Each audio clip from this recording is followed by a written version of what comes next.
you, Gautama. And so,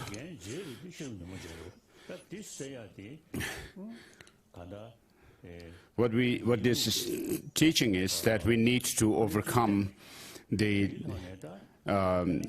of the ignorance, which is a misconception of reality, by developing the wisdom, realizing the reality as it is. And therefore, similarly, in Madhyamaka Avatara, Master Chandakirti says, in the beginning of his Madhyamaka Avatara, he praises or pays homage to great compassion.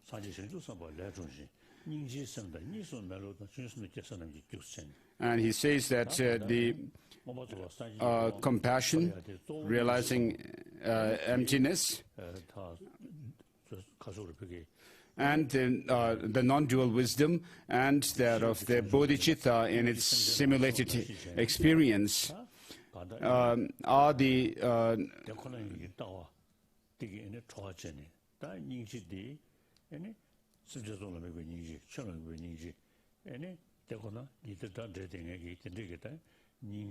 so he says that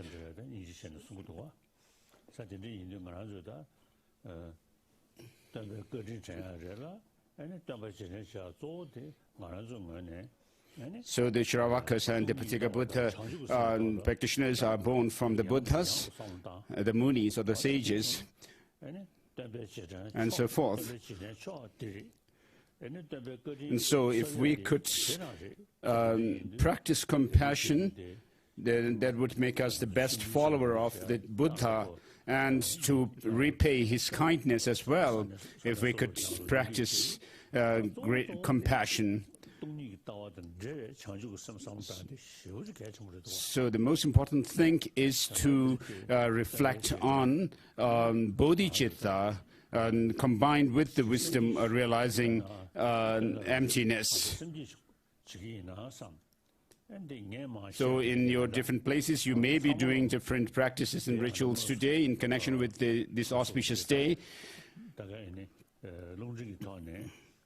So everyone who is able to hear me from the different religious traditions, as Buddhists, we remember the Buddha on this occasion, on this auspicious occasion. So first thing, we reflect well on bodhicitta. So for that, imagine the Buddha himself in person. And we are going to do this bodhicitta ceremony together. I'm not going to do any ritual where I perform the ritual and you repeat or anything like that, but we are all doing it together. I am a bhikshu in the teaching of the Buddha, so that is what I have, and the privilege I have as a follower of the Buddha. So, otherwise, there's nothing special about me. So we are all same. So in that spirit, we are going to do the ceremony for bodhicitta. And so we will be doing the 7-limb practice. So those of you who are watching the live webcast, everyone, in front of you, imagine the Buddha, Shakyamuni, the Buddha, Bhagavan Buddha, in person, a real person there, and around him, imagine Master Nagarjuna and the great upholders of the Dharma.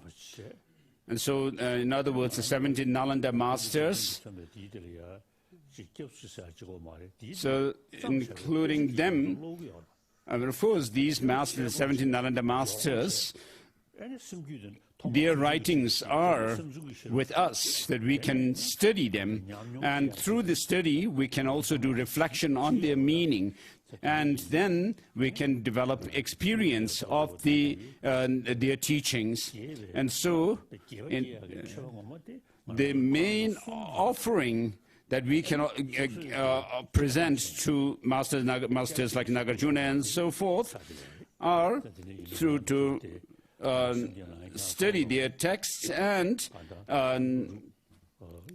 analyze them so that we integrate them within ourselves. And so imagine Master Nagarjuna and his disciples, such as Chandrakirti and so forth, and also imagine Avalokiteshvara, the embodiment of compassion of all the Buddhas, and Manjushri, the embodiment of the wisdom of all Buddhas, and Arya Tara, the embodiment of enlightened activities of the Buddha, and also Maitreya, Kshittigarbha, and so forth. Imagine them as well. And so before them, as follower of the Buddha, as Jerambuche says, I've become a monk ordained in this tradition of the Buddha, and I have studied the Dharma, and I pay respect to the Buddha. As a yogi practitioner, and so reflect on the teaching of the Buddha to such an extent that the hairs on your body stands on end. And so let's say the 7-limb praise.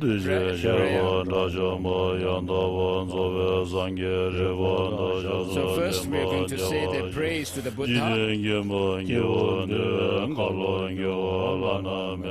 which is the praise to Shakyamuni Buddha, which says the founder, the endowed transcendent destroyer, the one going beyond, and so forth. These 3 times. This prayer is called the 3 continuum or something like that.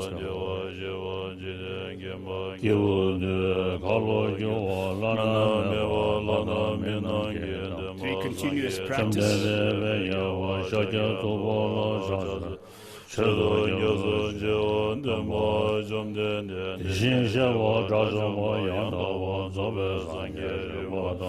One going beyond the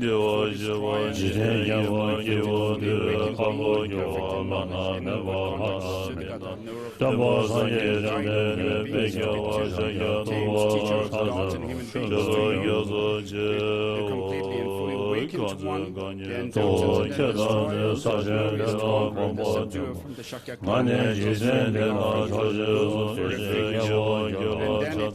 it continues with these verses where it says, when supreme among humans, you were born on this earth, you paced out 7 strides and so forth.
You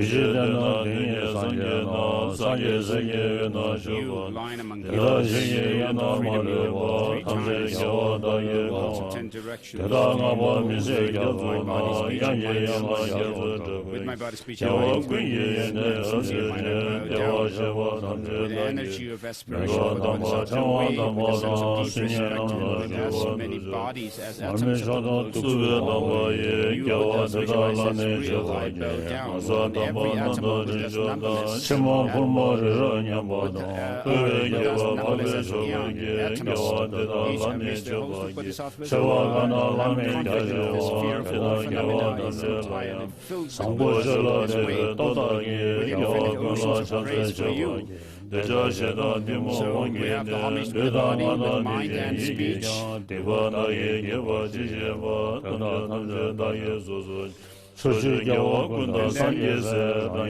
Surpassable offerings, unsurpassable offerings, and then confessing one's faults, and then rejoicing in the merits, urging the Tathagata to turn the wheel of Dharma, requesting them, requesting the Tathagatas to obey that person way, and finally dedicating the roots of virtues one has gathered. So whatever slight positive potentials I may have created by paying homage, offering, and acknowledging my faults, rejoicing and requesting that the Buddhas stay and teach, I now dedicate all these for the full awakening. As I said earlier, the Buddha himself first generated the bodhicitta, developed bodhicitta, this altruistic spirit of enlightenment, and moved by his compassion, he developed the wisdom of emptiness, dependent origination, and then accumulated merits and wisdom over 303 countless eons. And then, as Master Nagarjuna also praises the Buddha from the point of view of this dependent arising, and finally the Buddha became enlightened. Before assuming the enlightenment, he went through the practice of austerity for 6 years. So that shows that by developing the antidotes to our negative emotions and even their imprints, with the help of the wisdom of emptiness, which is called the wisdom of all emptiness with all aspects, which means that it is combined with bodhicitta. And so, in order to show that we must follow this path, understanding dependent arising and developing wisdom of emptiness with the help of or coupled with bodhicitta, that we must tread the path. And so, on this occasion of the full moon day of the Sagadawa, or this month, this auspicious month, Vesak month, I thought it would be good for all of us to do this bodhicitta ceremony together. And in the big monastic institutions of learning, every year on this occasion, if you could also have this practice of taking or generating bodhicitta as a tradition, of course, for the next 20 plus years, I would also be here. And so if you could make it an annual practice on this, during this, on this occasion of the Sagadawa, this auspicious month, I thought it would be good. And so, let us say the verse of taking refuge, and then the verse, the other verse where we say, I take refuge in the 3 jewels and so forth. I go for refuge until I'm enlightened to the Buddha, Dharma, and the Supreme Assembly. By the accumulations I create through listening to the Dharma, may I become a Buddha in order to benefit all beings. I go for refuge until I'm enlightened to the Buddha, the Dharma, and Supreme Assembly. By the accumulations I create through listening to the Dharma, may I become a Buddha in order to benefit all sentient beings. I go for refuge until I'm enlightened to the Buddha, Dharma, and Supreme Assembly. By the accumulations I create through listening to practice of giving and so forth, may I become a Buddha in order to benefit all sentient beings. And then, with the next verse, we will do the bodhicitta. And so, as it is said in the text,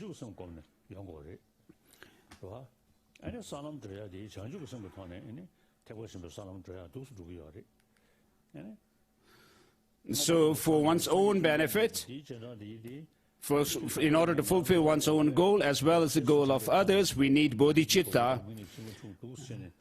And the Buddhas became enlightened, fully enlightened, with the help of, through the practice of bodhicitta. So all of our temporary, short-term as well as lasting goals come from this bodhicitta. And so if we wish to be selfish, we need to be wisely selfish. So I think that bodhicitta is a very practical way of being selfish, because it makes oneself as well as one's friends and people around you happy. So if you are kind to others, then you will have more friends. If you do not, if you remain selfish, then you will not be happy, of course. You'll be suspicious about you others to the left and right, and people around you also will not be so trustworthy to you. I mean, they will not trust you. So if people, a selfish person will have some power or money, and people may come to them for their money and so forth. But if you have this altruistic attitude to help others, to take care of others, so bodhicitta is this kind of attitude which says, which thinks of helping oneself and all others. As the text says, in order to fulfill the interests of myself and others, I should develop the mind for awakening, mind of awakening, or the spirit of enlightenment. And then it says, having developed the spirit of highest enlightenment, I shall invite all sentient beings as my guests. And so you are actually inviting sentient beings as your guests for some kind of a party. If you, for example, if you have invited some guests to your house, and when they come, you have nothing to offer, like tea or anything, I mean, just simply a tea, that won't be so nice.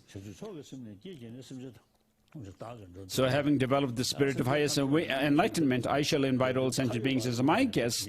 Now, in order to practically give benefit or fulfill the interests of all sentient beings, the most practical way is to engage in the most delightful, supreme, enlightened conduct. So all sentient beings across the expanse of space do not want suffering but want happiness. So all of them, until the end of space, you make this pledge to work for them. As Master Shantideva says, as long as space endures, as long as sentient beings remain, may I too remain to dispel the miseries of the world. So, as I said earlier, to be very wisely selfish, you need to practice bodhicitta. So, Master Shantideva says,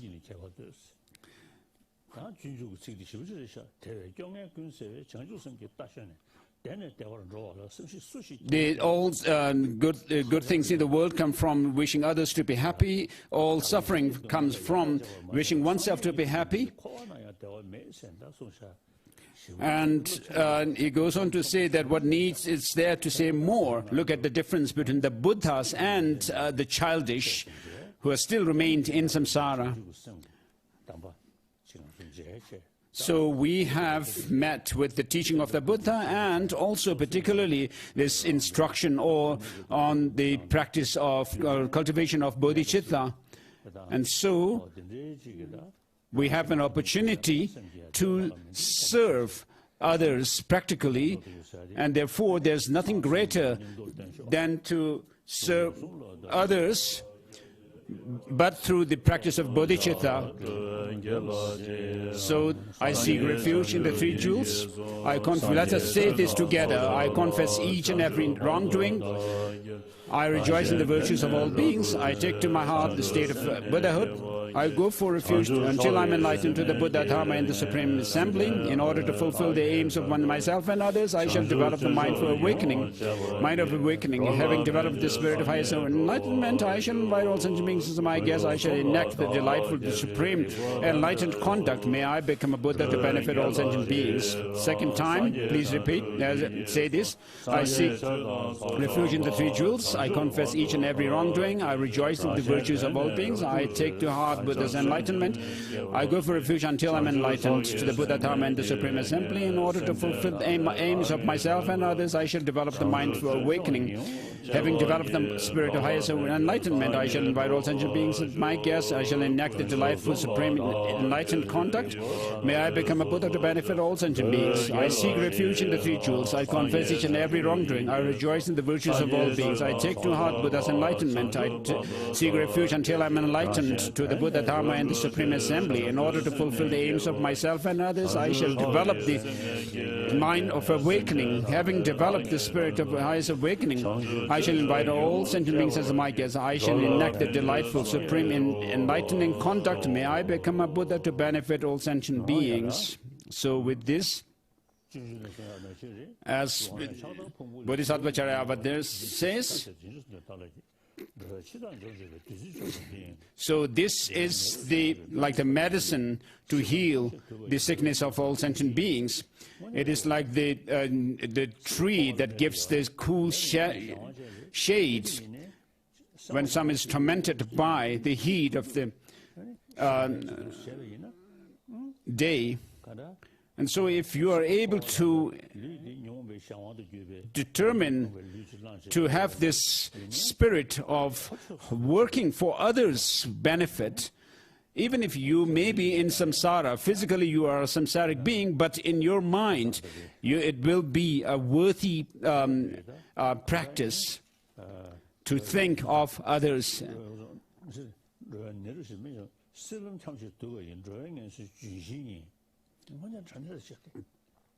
So this is the great shade.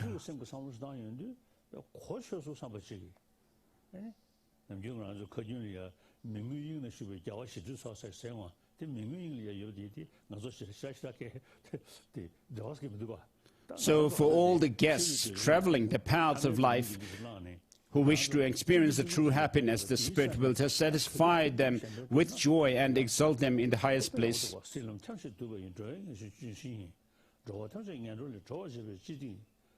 So, actually His Holiness is reciting these verses from Bodhisattva Charyavatara. It is the supreme medicine that cures the world's disease. It is the evergreen that shelters all beings wandering on the roads of life. It is the universal bridge that frees beings from wretched lives. It is the rising moon of mind that dispels the torment of addictions. It is the great sun that burns away the mighty ignorance of the world. It is the quintessential butter from the churning of the milk of Dharma. For all guests traveling the path of life who wish to experience the true happiness, the Spirit will satisfy them with joy and exult them in the highest bliss. Today, in the presence of the Saviors, I invite all world to be my guests at the feast of temporal and ultimate bliss. May God, Titans, and all be joyful. So, what we need to think is think of benefiting others, because it has the greatest benefit for yourself as well. And therefore, and so we all have, since we all have this Buddha nature, so omniscient mind is approved on the basis of this clear awareness nature of the mind. So we have this luminous nature of the mind within ourselves. This is nothing that we need to develop afresh as such. So this, in the nature of luminosity or clarity of the mind that is within us and that is in the Buddhas are same. But because the defilements are not in the intrinsic nature of the mind, therefore, if we develop the antidotes to the destructive emotions and the stains, they will be overcome, uprooted from our mind. So the Buddha's powers and so forth, the potential for them is within ourselves, in this mind of ours. And therefore, what is said in the Mahayana Uttara Tantra is very important. And also, Abhisamaya Alamkara teaches how we progress along the path, teaching about the two truths, the nature of the path, and then the four noble truths. It has to do with the 10 instructions on the two truths, the four truths, and then the three jewels. And as Master Nagarjuna has said, the Buddha's teaching of the Buddhas are based on the two truths. So the Buddha's teaching of the Buddha is not sufficient by doing prayers alone. Of course, the prayers, saying some verses and chantings are there in all the religious traditions, which is good. But in Buddhism, we use our minds.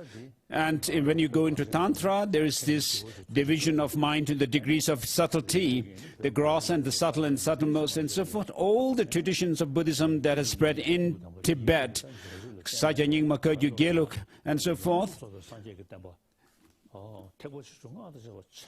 follow the teaching of the Buddha, which has a complete teaching of the Buddha. So, if not this time, when will we pay attention to this teaching, this complete teaching that we have? So, as Kadam masters have said, and other Indian, Tibetan masters have said, thanks to the past good karma, I have obtained this good human life, and may I not create the causes for me to push me down the abyss.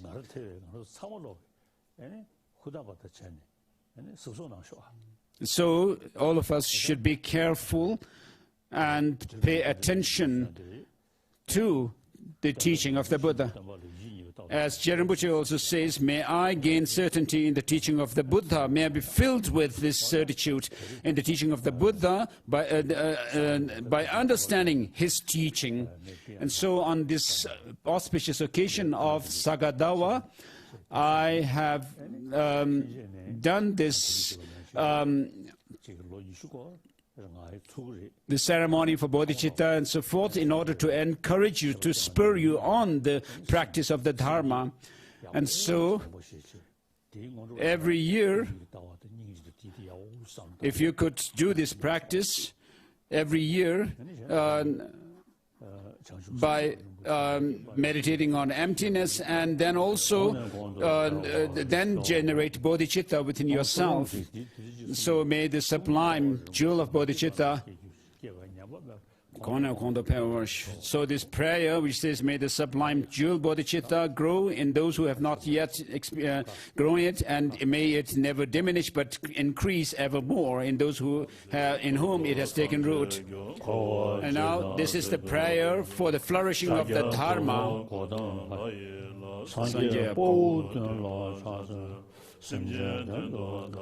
So this is homage to the 7 Buddha heroes: Vaipashin, Shikin, Viswabhu, Krakuchanda, Kanakamuni, Kashyapa, and Gautama Shakyamuni. And then the prayer says, through the hardships I have endured, formerly for being's sake and for others' sake, and through my renouncing pleasure, may the doctrine flourish long. Since I've given my livelihood for the sake of sick people, protecting needy beings, may the doctrine flourish long. Through my giving son and daughter, wealth, wife, wealth, jewels, elephant, and my chariots for awakening, may the doctrine flourish long. Through my giving to Buddhas and Pratyeka Buddhas, hearers, parents, ascetics, may the doctrine flourish, and so forth.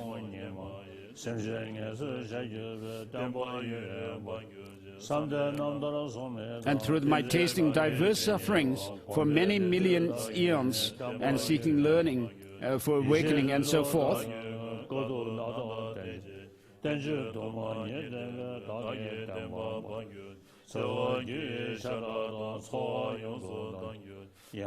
So it goes through the Buddha's practice, having practiced Buddha's praying that his doctrine may flourish for long, through the practice of his morality, and also the giving, patience, concentration, joyous effort, and wisdom. So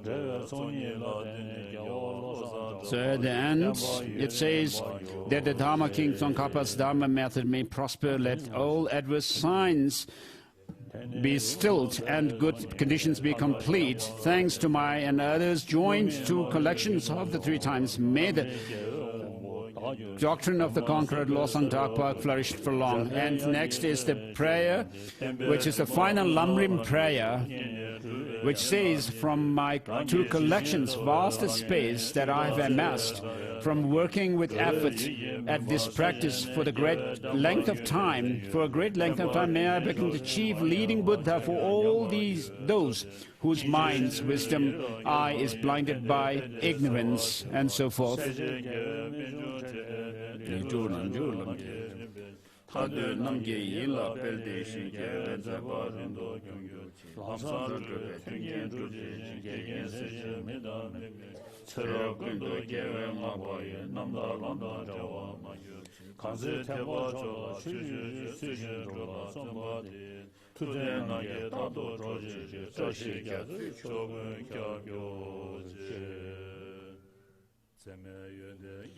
This is the prayer of the words of truth by His Holiness. The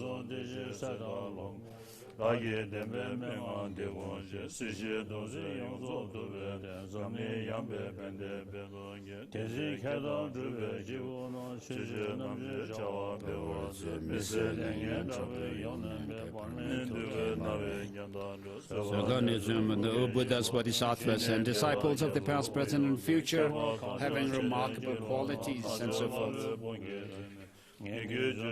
Immeasurably vast as the ocean, who regard all helpless sentient beings as your only child, please consider the truth of my anguished plea. Buddha's full teaching, dispel the pain of the world, please experience and self-oriented peace. May they flourish, spreading prosperity and happiness throughout this spacious world. O holders of the Dharma, scholars, and realized practitioners, may your tenfold virtues practice, and so forth. Thus, the protector Chenrezig made vast prayers before the Buddhas and Bodhisattvas. O protector Chenrezig, compassionately care for those who have undergone myriad hardships, completely sacrificing their most cherished lives, bodies, and wealth for the sake of the teachings and practitioners, people, and nation. Thus, protector Chenrezig made vast prayers before the Buddhas and Bodhisattvas, so forth. Next is the long life prayer, verse, prayer of His Holiness. Gewe chinlap ta tendre luwa mebe temba tan ta ge lasum ta be tu do ge membe ni gun ru bara ishu. Dedication verses. Gewa di da tam je rab do ngo du sun she be gewa tam je ge ngo wa kang la chu do nga ba te ta gi gewe za wa de gun kyang sam bo chu chi rab do ngo wa ra ki nim lo be gewe temba la ku we na cho su chen chen je ne be jo wa ma lu ba cho sum de be ze ne chu yu ru chi. Thank you, everyone.